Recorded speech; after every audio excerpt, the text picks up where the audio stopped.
Hi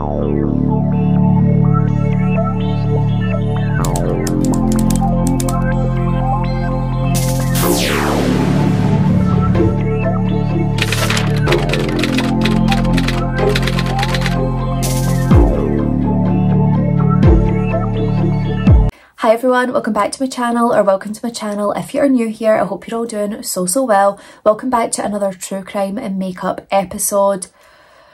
Today, I mean, oh my god, we are going to need to emotionally support each other here. I am covering the case of the Anthill kids, also the case of Rock Terrio, the cult leader, who is just the most evil and sadistic man I think I have ever researched in my life. This is not an easy case to listen to, and it's certainly not an easy case to tell, so please bear that in mind. We are covering everything imaginable today. Everything that you could possibly imagine that is evil will most likely be spoken about in this video, and if that's not for you, I completely understand. I'm not even going to give a tiny synopsis at the start of this because we just really need to get into this case. Before we do, just make sure you are subscribed with the notification bell on. Please don't forget to engage with this video in some way, a like, a comment, a share, whatever you possibly can.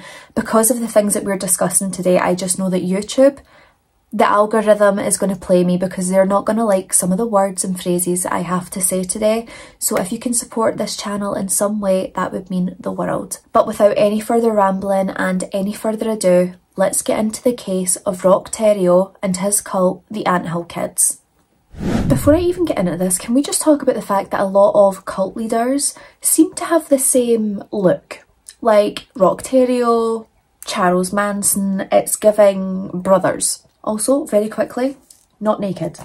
So, Rock Terrio, he was born on the 16th of May 1947, and he was born into a French-Canadian family of 7 children. I believe he's the second of the 7 children, but I mean, doesn't really matter. And he was born to Hyacinth and Pierrette Terrio? I don't know. And he was born in Quebec, Canada, and raised in the Thetford mines. Now listen, according to Rock Terrio, he had a somewhat negative upbringing, right? Apparently, and according to him, he was brutally abused by his own father. Now, if we look for evidence of this brutal abuse, doesn't exist, right? Does not exist. It's a fugazi, right? That's the best way I can say it. His father, his mother, everyone else denied this abuse even happening, but it was said that later in life, Rock had realised that he could get attention by playing the victim, and so he did. He would tell everyone that he was brutally abused to get sympathy and get attention. Now, the Terrio family, they were very religious. They were devout Catholics, and Rock Terrio himself, from a very young age, he began to have like a really strong hatred toward the Catholic religion, and he began to develop a big obsession with the apocalypse. He also became really obsessed with the Old Testament, which anytime I hear that, I just hear Ed Gein's mother. She was obsessed with the Old Testament, and Rock Terrio was as well. Now, in terms of his obsession with the apocalypse, he had believed that there would be a cosmic conflict between good and evil in 1979, which would cause the apocalypse to take place. So, you know, that doomsday stuff was very much believed by Rock Terrio. Also, I really hate this man, but my god, is his name fun to say. Rock Terrio. And throughout Rock's adolescent years, he had developed a very strong aggressive tendency. He would have violent outbursts at his friends, at his family, and around this very time in his adolescence, like around 13, he begins to develop a drinking problem. Listen, if you are an aggressive person naturally, it is only going to be worse when you're drunk. Like, alcohol is only going to further that aggression and make it 10 times worse. Now, I would just like to state that this part here is just what other people have said. I do not agree with this at all. Really don't. But apparently, Rock Terrio was a bit of a ladies' man. Apparently, he was attractive to women. I don't get it. I'm sure you don't either, but apparently he was. It was said that he would exude a certain type of confidence and intelligence when he spoke, which really grabbed female attention. And apparently he had these like striking bright blue eyes, which the females also seemed to love. I mean, if like dishevelled, unclean, unwashed and crazy-eyed is your thing, then I guess he would be attractive to some, but like, I don't see it. So in 1967, the ladies' man that he is, Roch Thériault married his first wife, Francine Grenier, and they moved to Montreal together, and over the course of 3 years, she gave him 3 children. So there was a Roch Jr., Roch Sylvain Jr., and also Francois?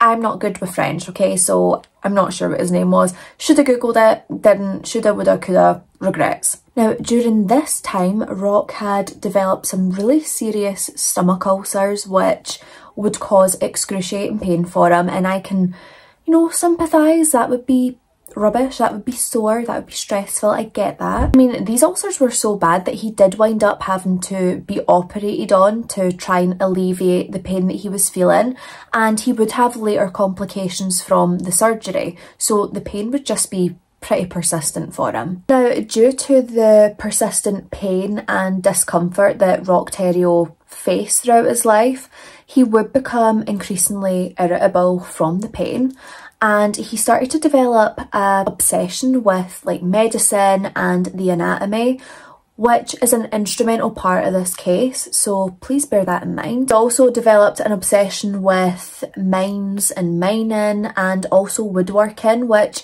he did put to good use because he would actually sell his little wood carvings that he created to try and support the family financially. Now listen, right, it sounds like the woodworking went down really well with the ladies because Roch Thériault meets a woman called Giselle and they're having like a sexual fling.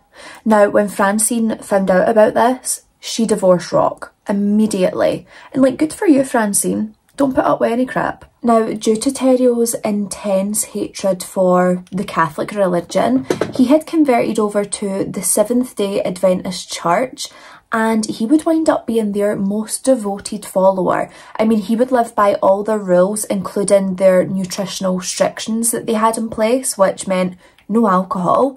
Now, Roch Thériault, of course, has a drinking problem, but he puts this on hold for the church. He gives up alcohol. What I will say with Roch Thériault, he wanted to be the man in power. Like, he truly believed he could take the Seventh-day Adventist Church to the next level, right? But they were happy with the way things were. So by 1977, Roch Thériault, he has already accumulated a group of followers. So he's got 4 men, 9 women and 4 children who are already kind of following his way of living. He had convinced his followers to drop out of school or drop out of work, to, you know, cut off their families completely and join him in his own corrupt religious movement. And he even went as far to say that the families of his followers were completely corrupt and immoral and God did not approve of them. So they all start cutting off their families. So 1978 rolls around, right? And Thériault, he has magically become a healer, right? So he says to one of his followers that he could cure the follower's wife's leukemia. Her name was Geraldine Auclair and she had recently been diagnosed with leukemia. She was sort of living in and out of the hospital for her treatment, and her treatment at this point seemed to be working. It seemed as though she would get better. However, Thériault, he goes to Geraldine Auclair's husband and says that he must check her out of the hospital because they're just filling her full of drugs and that's never going to help her. What he said is that Geraldine needed to follow a strict diet of grape juice and organic foods. Now Thériault, he said that if Geraldine followed his prescription of grape juice and organic foods, that she would survive the leukemia and live a full life. Sadly, Geraldine passed away, right, because her husband took her out of the hospital and followed Roch Thériault's strict diet. She passed away because she wasn't getting the right treatment.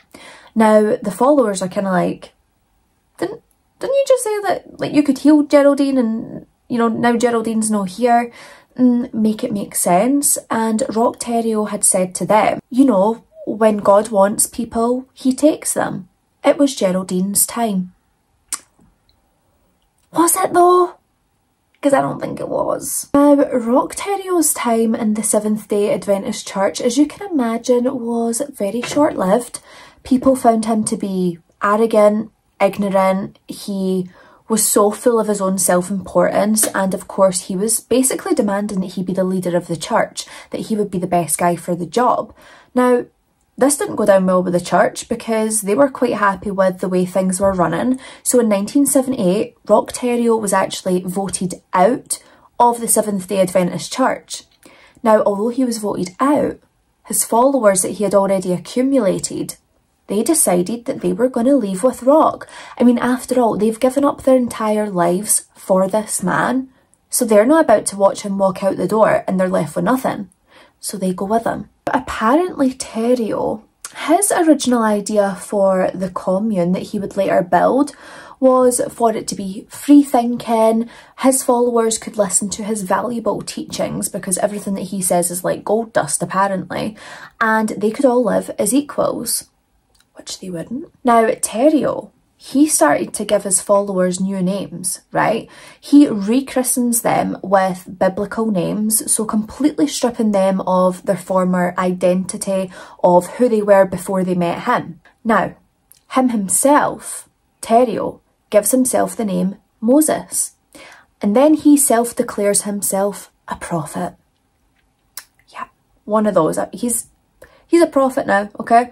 And all I can say to that is that if he's a prophet, I now declare myself a prophet. At this point, Rock Terrio's fear of the end was really intensifying, and he had told his followers that God had warned him that the end was going to come in February 1979.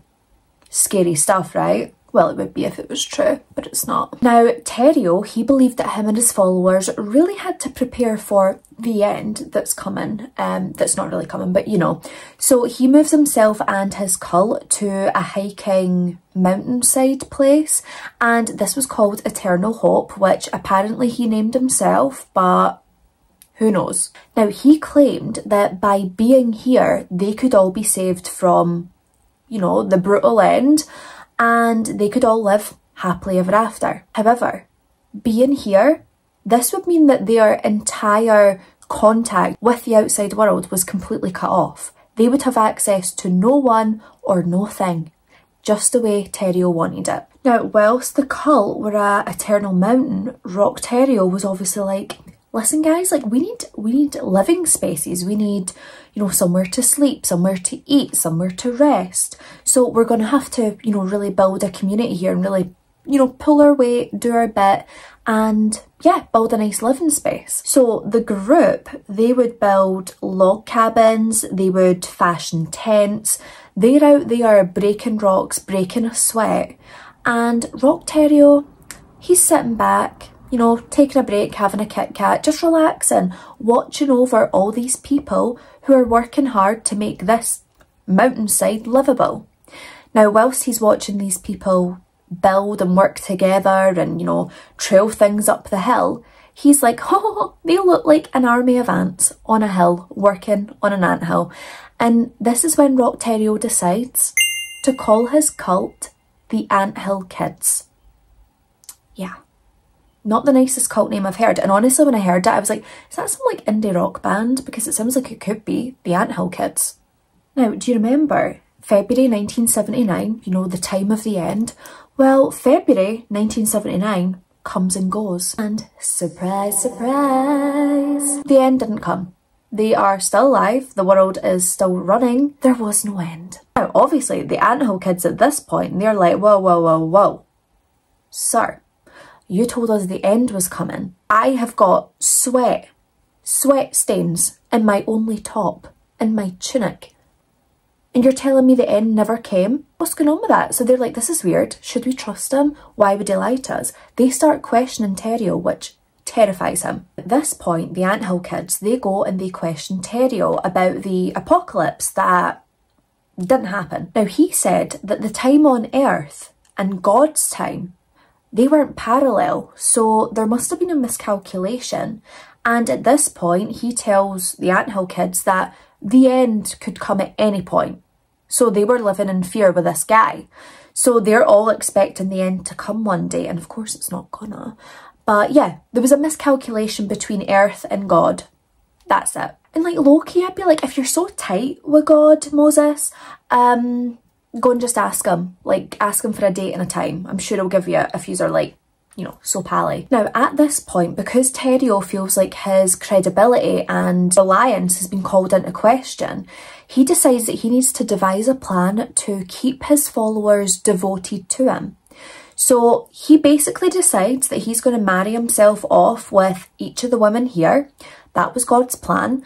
And it was also God's plan that these women that he married himself to would have to bear his children. Now, Terrio at this point, he has either 8 or 9 wives, depending on what source you look at, and he has fathered over 20 children between these wives. Now, by 1980, there's almost 40 members of the Anthill Kids cult, and they were all forced to wear like matching tunics, and apparently these tunics, because they were all the same, meant that they were all equals.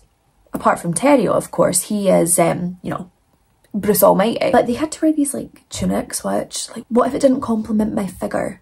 Wouldn't be me, that's all. Now, of course, it would only be a matter of time before the Anthill Kids cult went downhill, down the anthill. Because Terrio, his drinking problem, that came back with an absolute vengeance, and it would only worsen his behaviour over time. Now, the cult, they had to start engaging in these very severe religious practices. I mean, this would be body mutilation to corporal punishment. Now, the followers of Terrio, they would face the most severe, brutal and horrific sexual, mental and physical abuse that you could ever imagine. And the things that I am going to speak about is just sick beyond words. Now, just a word of warning, if you're eating and if you be sick, I am not liable. I am not liable for any vomit that is exchanged throughout this video. I recommend that you don't eat. I know I'm a bit weird. I can usually eat whilst I watch these kind of things, right? But I know there is some people who can't. So, you know, if you're tucking into like a sausage roll or, you know, a steak pie or just a curry, put it down. Put it down.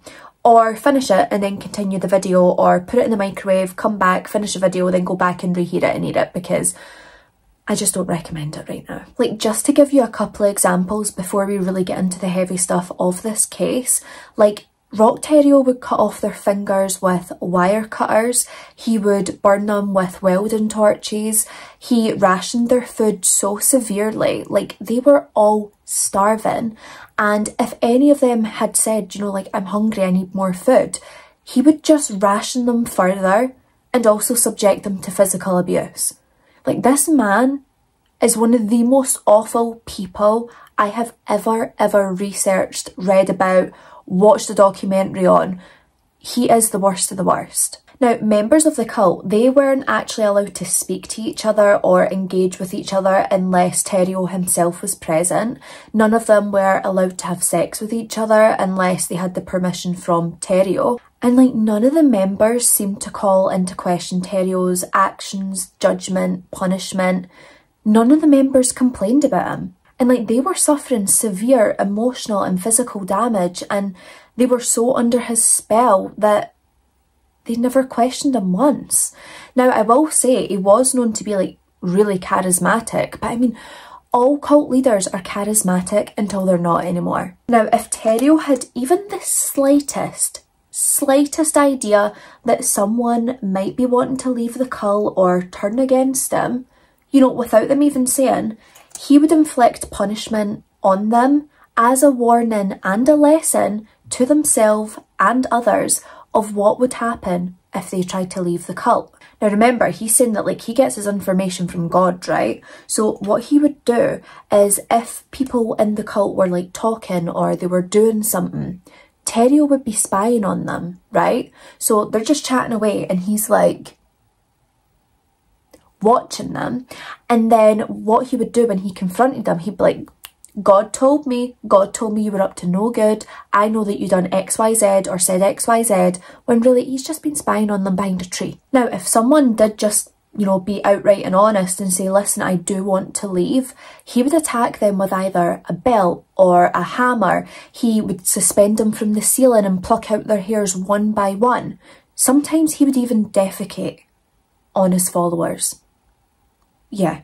Like, just the utmost disrespect for these people who are loyal to him, and he has no regard for them whatsoever. He has no regard for human life whatsoever, apart from his own. Now, the Anthill kids, despite living on a mountain and, you know, choosing to be cut off from the public, well, Theriot choosing for them to be cut off from the public, they still wanted to acquire some of the public's help, because they started selling baked goods to try and make money so they could live, basically. I mean, I kind of thought they'd just live off the land, but apparently not. I will say, if Theriot felt like a member of the cult was not selling enough baked goods, they were essentially letting the cult down and they would be punished. But like, what if the baked goods just weren't good and no one wanted to buy them? Like, they're no claiming to be chefs or bakers. The baked goods might just not have been worth it. Now, the punishment that the Anthill kids would face over time just got worse and worse and worse, and I could not believe what the hell I was reading. I could not believe. Theriot, he would force members of the cult to break their own legs using a sledgehammer. Yeah, he would also have them sit on lit stoves to burn themselves, and he would force them to eat dead mice or their own faeces or the faeces of someone else. Like, this is the most horrific abuse I think I've heard of so far. Sometimes the followers would even have to cut off the toes of each other to prove their loyalty to Theriot and also to God. And it's like, sir, I don't think that's what the Lord ordered. And what's so devastating as well is that this abuse didn't just stem toward the adults. The children fell victim to these horrific atrocities as well. And this abuse is just getting worse and worse and more sadistic and more evil. The children, they would be held over open fires. They would also get nailed to trees, and other children would have to throw stones and rocks at them to inflict pain. Now, Theriot, he strongly believed in purifying his followers, and he would hold the most abusive, horrific, sadistic, purifying sessions that I have ever heard of.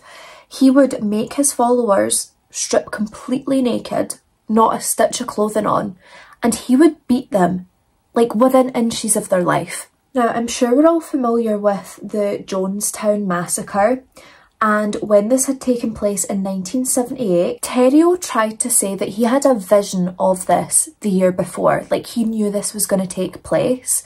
Now, with the Jonestown Massacre, because it was so devastatingly horrific and of course was big news, doomsday cults were kind of a talking point in family households. People were much more aware of it. And the family members of the followers of Theriot, they were becoming more and more fearful of what this cult could become and whether or not they would get their loved ones back alive. And I will say as well, the family members of Theriot's followers, they did try and get the police involved. They were telling the police, you know, I think something really bad is going to happen here and it needs to be infiltrated to find out what's going on.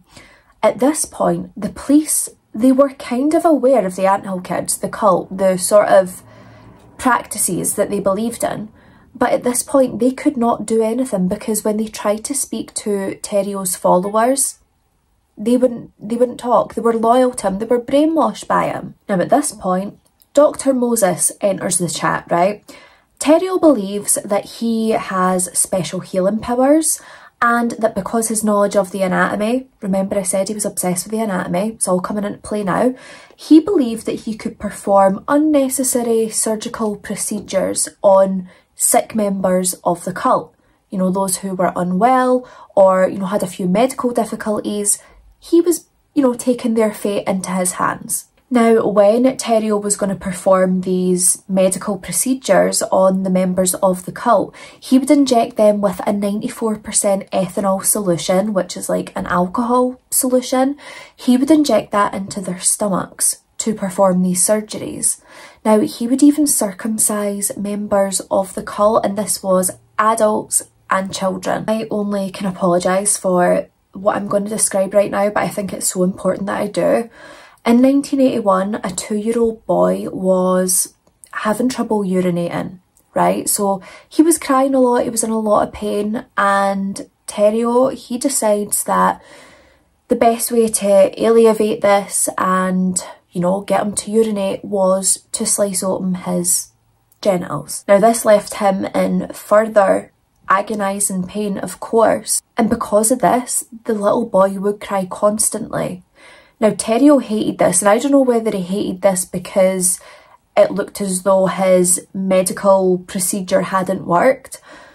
I don't know, or maybe he is just evil and sadistic to his very core, but one of his followers, Guy Vere, he ordered him to beat this 2-year-old baby boy brutally to try and stop him crying. The baby was black and blue, and devastatingly, this little boy would die from his injuries.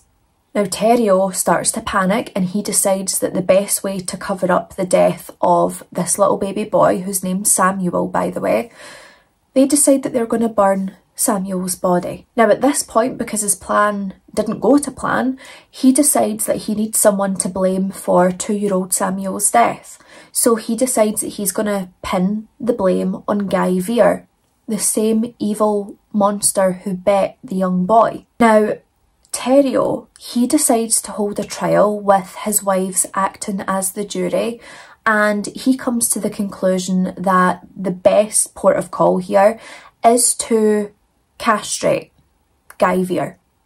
So he gets a magnifying glass, a razor, an elastic band, tweezers and ethanol, and he removes the testicles of Guy Vere and puts them in a Kleenex to get rid of them.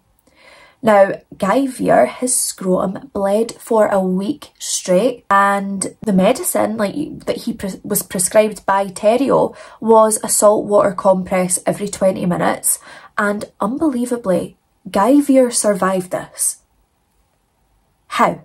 Now, at one point, Guy Vere, he was able to escape the commune, and he had tried countless times before, but this time he was able to escape, and he ran to nearby villagers in the village just over. He explained to them what had happened and that he needs to go to hospital, and once he was in hospital, he told, you know, doctors and then police what was going on at this commune of the Anthill kids.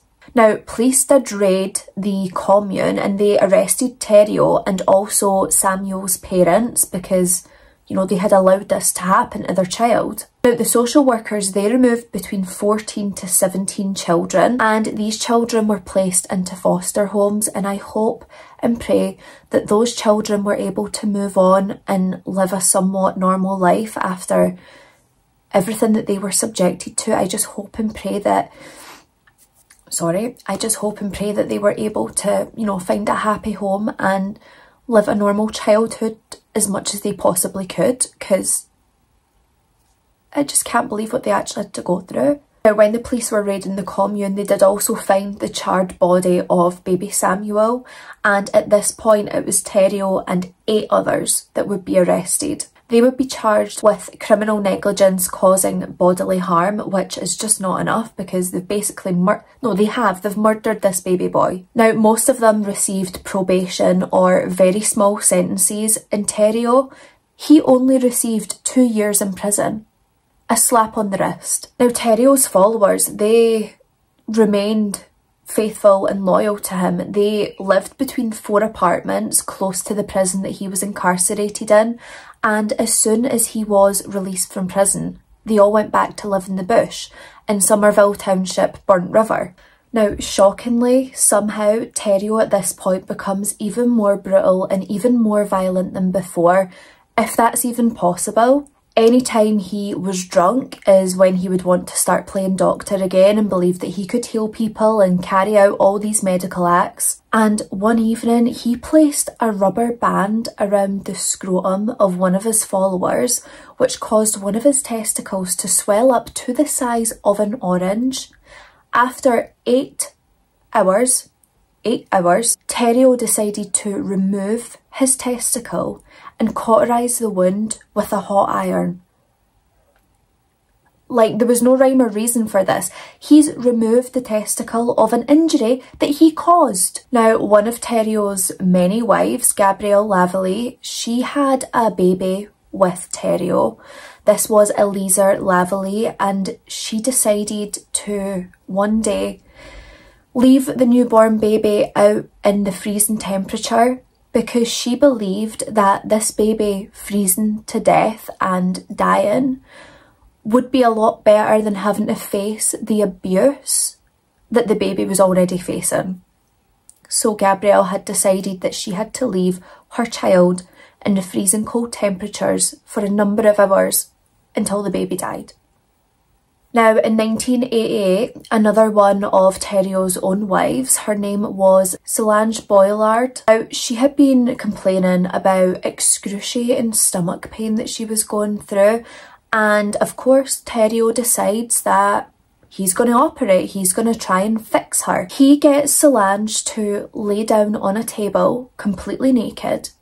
He proceeds to punch her repeatedly in the stomach, full force. She must have been in so much pain. He then forced a plastic tube into her rectum, and he said that he was going to perform an enema on her, and he filled her up with molasses and olive oil. And just when you're thinking this is horrific enough what this poor woman is going through, it only gets worse.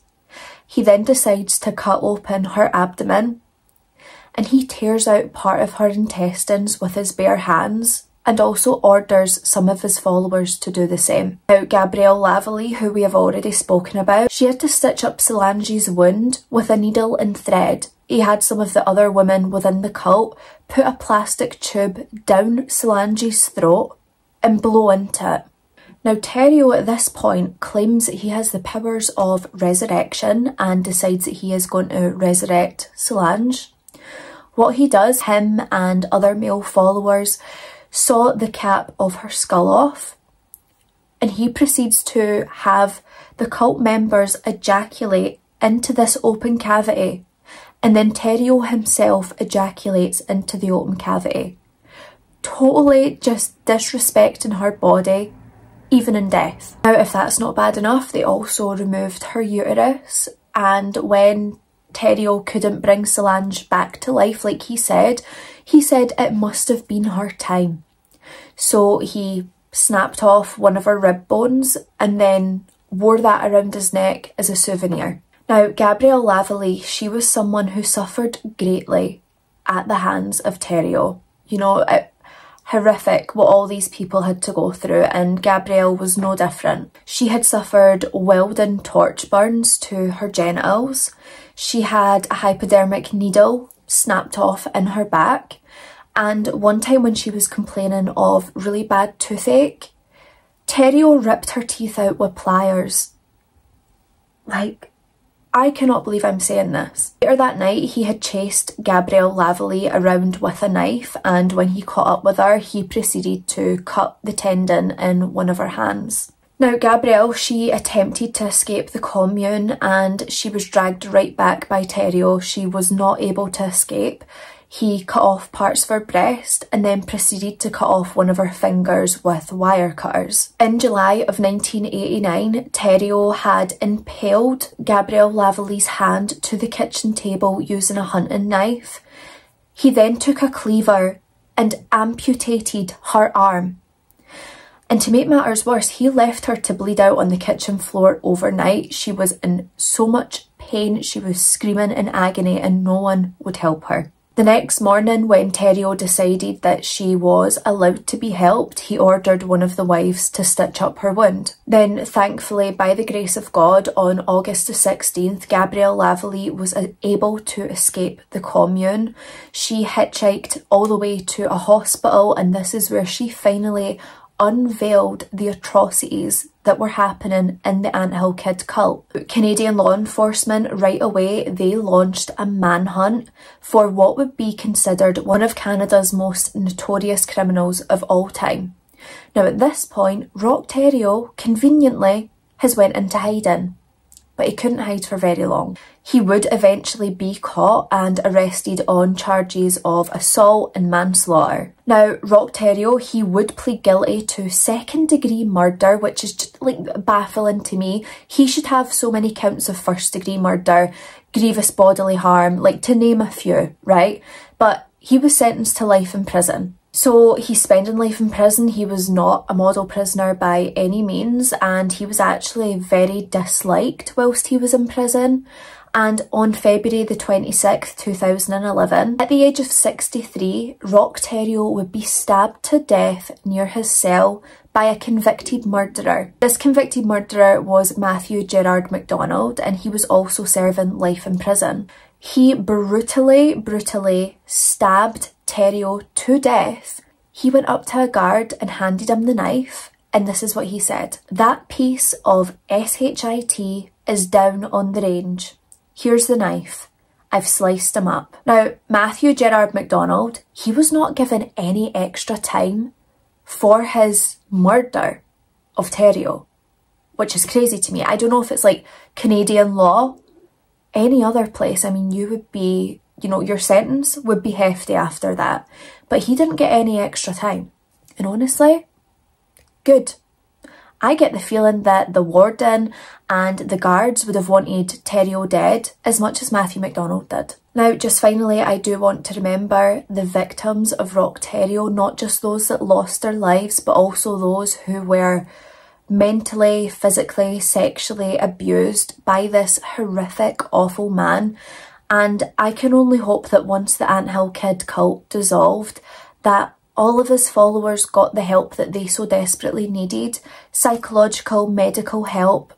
And I just hope somewhat that these people have been able to go on and live a normal life. But I can't help but feel conflicted at the followers who assisted in these medical practices and did awful things to the other followers at the word of Theriault. Like, I get that they were brainwashed, but I really do feel conflicted about their culpability in a lot of these acts. I know they've been abused themselves and it's horrific and horrible, but I just don't know. I can't seem to see by the abuse that they also cause. But then again, I'm assuming that, you know, they've done this in fear of their life as well. And if it's, you know, kill or be killed, then I don't know. I don't know. I would really love to hear your thoughts, feelings, opinions and theories down below on what you think. Again, I'm so sorry that this video was up a day later than what it was meant to be. The sources for this is just so confusing, and I have never felt so frustrated when researching a case. I almost gave up and I was like, no, I need to just, you know, get through it, try and work out the dates myself. In the end, I'm glad that I stuck with it and got this video up for you because it was a request from you guys, so I'm happy that I was able to do it. But my thoughts and prayers go out to every single victim of Rock Theriault as well as their family, and I just hope and pray for their peace and safety now. But my loves, that is the end of another true crime and makeup episode. I really hope you were able to find this one interesting and eye-opening. It's one of the hardest ones that I've covered and it is not easy to listen to, so if you have stayed this long, I appreciate the support. If you do enjoy my videos, please don't forget to like, comment and subscribe. Put the notification bell on so you don't miss when I upload every Wednesday and Sunday at 7:30 British Standard Time. Down below in the description you will find my email where you can send over your case suggestions, or you can leave them in the comments below if you wish. My Instagram and TikTok is also linked below, along with the details of everything used on my face today, with the links if there's anything that you would like to pick up. But that is it for today's video. Stay safe, be a good person, don't be a bad person, look after each other, and until next time, I'll see you later. Bye!